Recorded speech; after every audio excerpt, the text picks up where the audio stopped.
दोस्तों नमस्कार। दोस्तों, रामायण में आपने बहुत सारी घटनाएं तो सुनी ही होंगी। रामायण की एक और घटना है जिसमें मंथरा का जिक्र मिलता है। क्या आप मंथरा के बारे में जानते हैं? मंथरा किसकी पत्नी थी? मंथरा कौन थी? मंथरा कुबड़ी कैसे बनी? आइए हम जानते हैं इस वीडियो के माध्यम से। दोस्तों, पिछले जन्म में मंथरा कौन थी? भगवान विष्णु से उसकी दुश्मनी क्यों थी? वह भगवान राम से क्यों नफरत करती थी?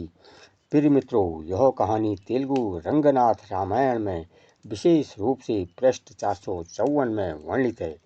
कहानी के साथ आगे बढ़ने से पहले यदि आप पहली बार हमारे चैनल देख रहे हैं और ऐसी ज्ञान भर्ती पौराणिक कथाएं प्राप्त करना चाहते हैं तो कृपया हमारे चैनल को सब्सक्राइब करें और घंटी के आइकन को क्लिक करें ताकि आपको हमारे नवीनतम वीडियो के बारे में सूचित किया जा सके।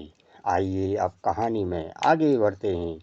महान भक्त प्रहलाद अपने पिता हिरण्याकश्यप की मृत्यु के बाद राजा बने। उन्होंने भगवान विष्णु के प्रति भक्ति के साथ शासन किया और अपनी पैतृक परंपरा को बनाए रखा। उनकी भक्ति के कारण भगवान शिव और भगवान विष्णु दोनों उनसे प्रसन्न हो गए। जैसे जैसे प्रहलाद बड़े होते गए, उनका बेटा विलोचन बड़ा होता गया। प्रहलाद ने राज्य उसे सौंप दिया और पूरी तरह से ईश्वरीय भक्ति में लीन होकर संन्यास ले लिया। यह कहानी मंथरा से भी जुड़ी है, उसकी आध्यात्मिक उत्पत्ति और क्यों भगवान राम ने कभी कभी उसे नानी या माता कहकर संबोधित किया था, इसी के बारे में हम आपको बताएंगे। उसने पिछले जन्म में ऐसा कौन सा कर्म किया था कि वह भगवान राम के जीवन में इतनी महत्वपूर्ण भूमिका निभाने लगी। अगर मंथरा के कर्म ना होते तो राम वनवास नहीं जाते, रावण पराजित नहीं होता और कई राक्षसों का नाश नहीं होता।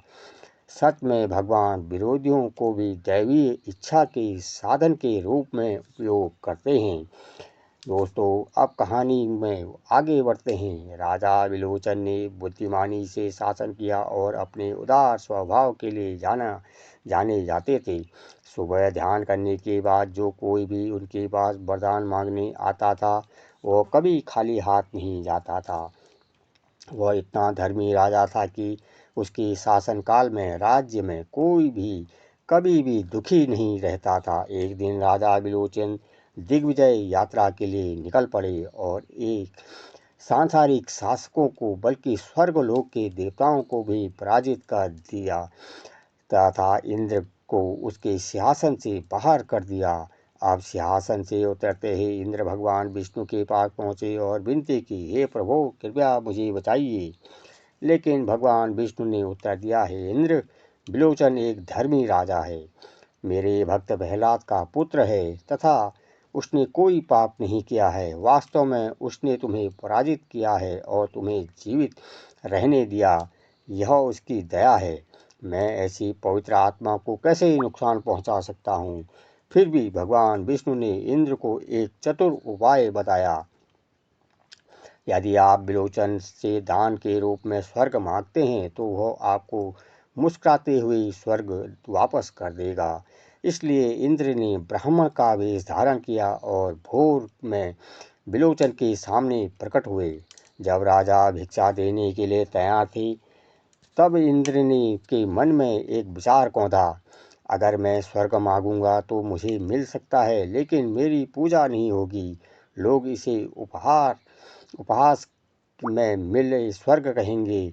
इसके बजाय मुझे विलोचन का सिर मांगना चाहिए। इंद्र ने राजा से अनुरोध करने से पहले एक प्रतिज्ञा करने को कहा, शपथ लो कि मैं जो भी मांगूंगा तुम उसे दोगे। विलोचन ने खुशी खुशी सहमति दे दी। तब इंद्र ने कहा, मुझे आपका सिर दान में चाहिए।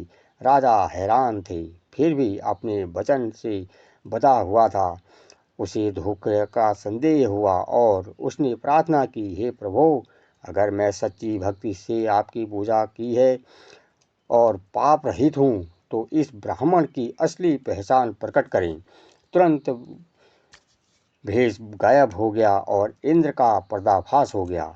विलोचन ने मुस्कुराते हुए अपने भाग्य को स्वीकार किया और कहा, तुम छल से मेरा सिर मांग रही हो, मैं इसे दे दूंगा, लेकिन याद रखना तुम लंबे समय तक शासन नहीं कर पाओगे।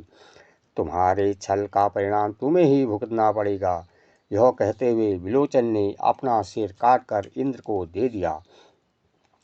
विलोचन के दो बच्चे में से दो बच्चे इन्हें देख रहे थे, एक बेटा बलि और एक बेटी जिसका नाम अक्सर उल्लेख नहीं किया जाता है। यह राजकुमारी बाद में मंथरा के रूप में पुनर्जन्म लेगी।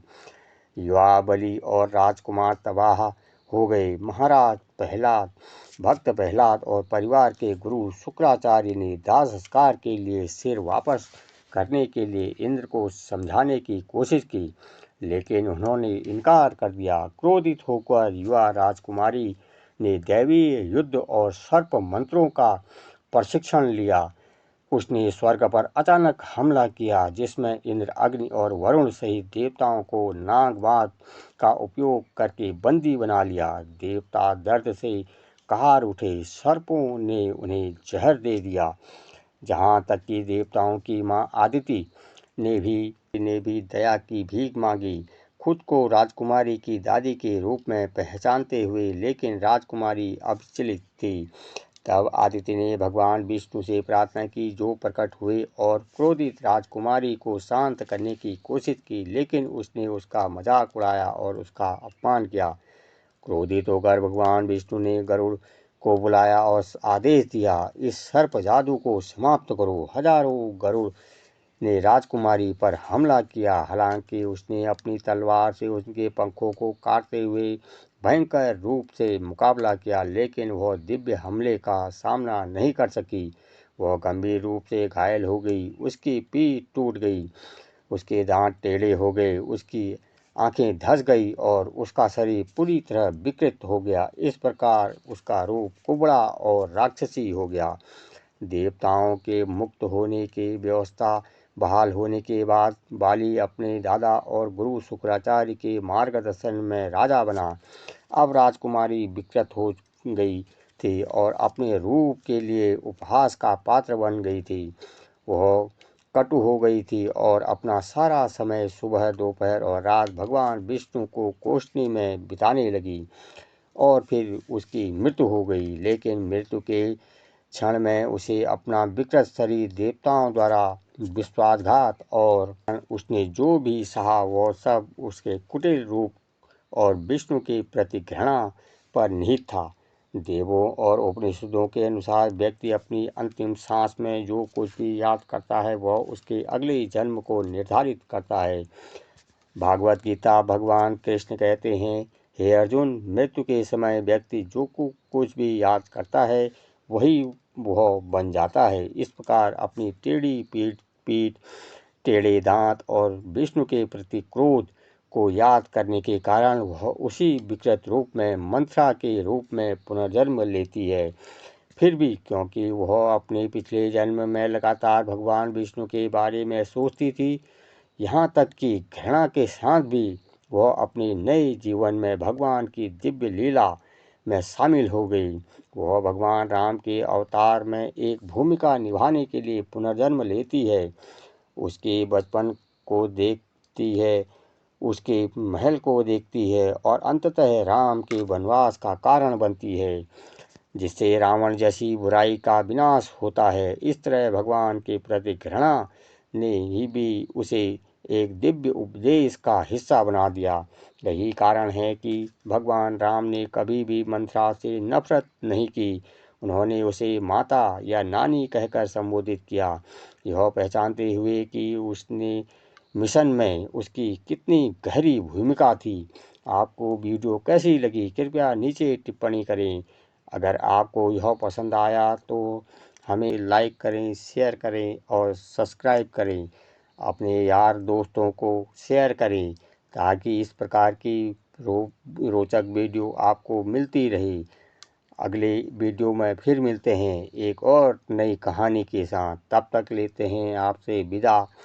आपका बहुत बहुत धन्यवाद हमारी वीडियो देखने के लिए। इसी प्रकार आप लोग हमारी वीडियो को देखते रहिए, लाइक कीजिए और कमेंट कीजिए। जय श्री राम। राधे राधे।